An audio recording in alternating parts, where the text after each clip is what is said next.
A global shockwave is dominating headlines. The United States has executed a powerful air assault on Iranian territory. These weren't ordinary bombs. They ranked just below nuclear in power. Massive 13-ton explosives were unleashed on Iran. The scale feels like something out of a film or history book. Just like the U.S. once bombed Japan, it has now hit 3 critical Iranian targets. And it wasn't just aerial. U.S. submarines also fired 30 missiles. Iran has responded with a stark warning. U.S. forces worldwide should brace for impact. Meanwhile, China and Russia are signaling their alignment with Iran.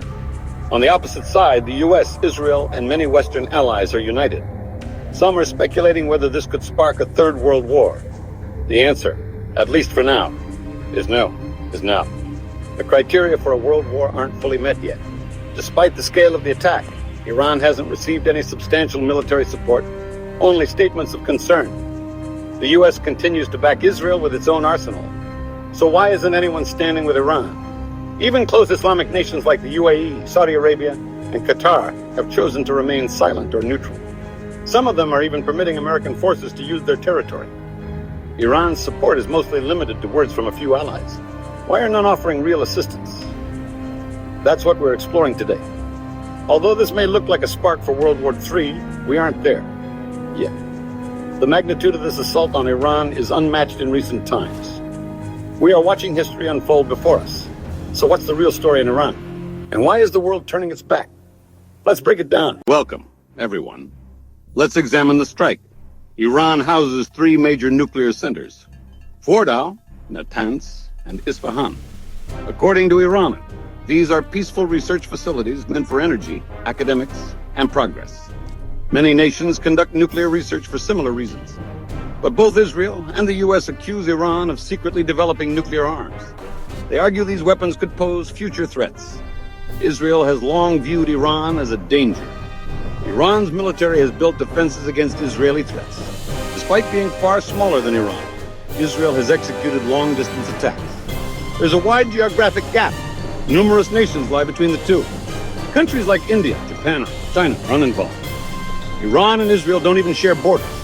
For years, Israel has been upgrading its arsenal for a potential conflict with Iran. Iran has also advanced its own defense systems. When facing Israel alone, Iran is capable. But now, the U.S. has stepped in on Israel's side. Since Israel's creation, the U.S. has offered unwavering support, while Iran can manage Israel. Adding America to the equation tips the balance. Israel now aims to completely wipe out Iran's nuclear capabilities. Former U.S. President Trump supported such aggressive plans. Although he initially vowed to avoid new wars, that changed quickly. Historically, the U.S. had not directly struck Iran. That precedent ended with this recent air raid. We discussed a state-of-the-art jet called the Sky Phantom. This aircraft, said to be the world's most lethal, led the attack. It bombed Fordow, Natanz, and Isfahan, 3 strategic sites. Fordow, hidden within a granite mountain, was the key focus of the jet's assault.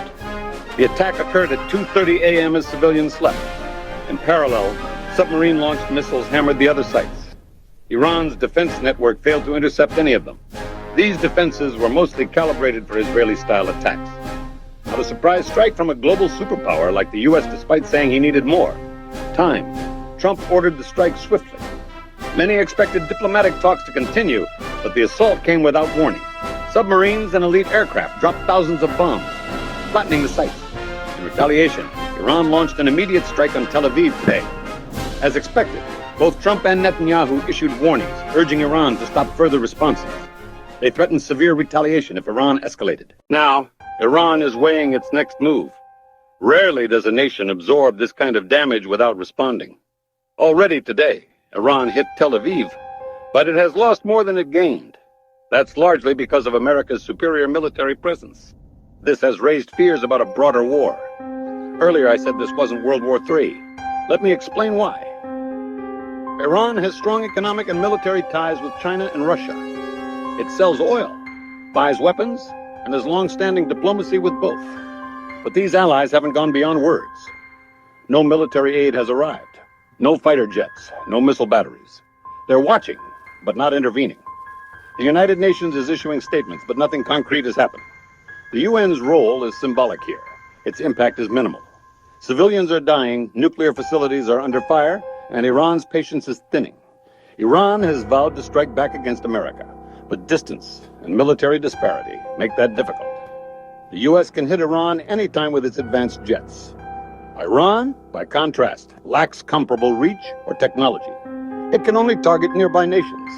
So why hasn't it attacked Arab neighbors? That's a key point. Even though Russia and China are allies, they haven't stepped in. And the same goes for nearby Arab states. Kuwait, UAE, Saudi Arabia. They all remain silent. Here's the reason. Islam is split between two main sects, Shia and Sunni. Iran follows Shia Islam. Most Arab nations, however, are Sunni.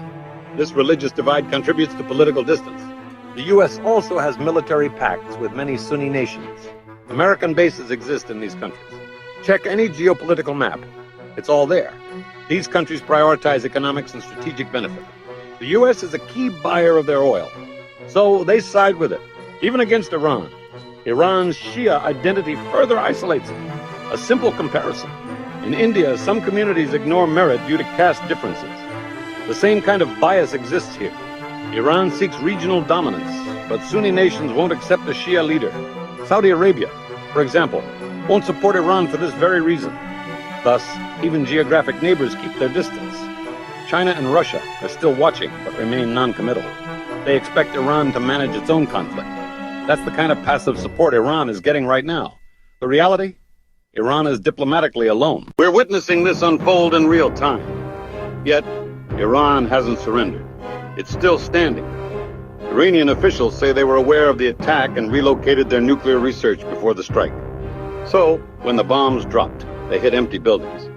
Iran is questioning why there's no radiation if real nuclear facilities were hit. That suggests those sites were decoys. Iran maintains it was attacked without provocation. It says its conflict is with Israel, not the U.S., but America inserted itself. Iran now says it will retaliate, but won't reveal when. This is similar to India's approach after a terrorist attack. India struck back without pre-announcing the time. Iran seems to be following the same path. They say their response will be unforgettable. The battle now involves three key players, U.S., Israel, and Iran. While the U.S. and Israel stand together, Iran is on its own. People expect another Iranian counterstrike soon, but nobody knows where or when. Iran's attack on Tel Aviv earlier wasn't the big one. A larger move is expected.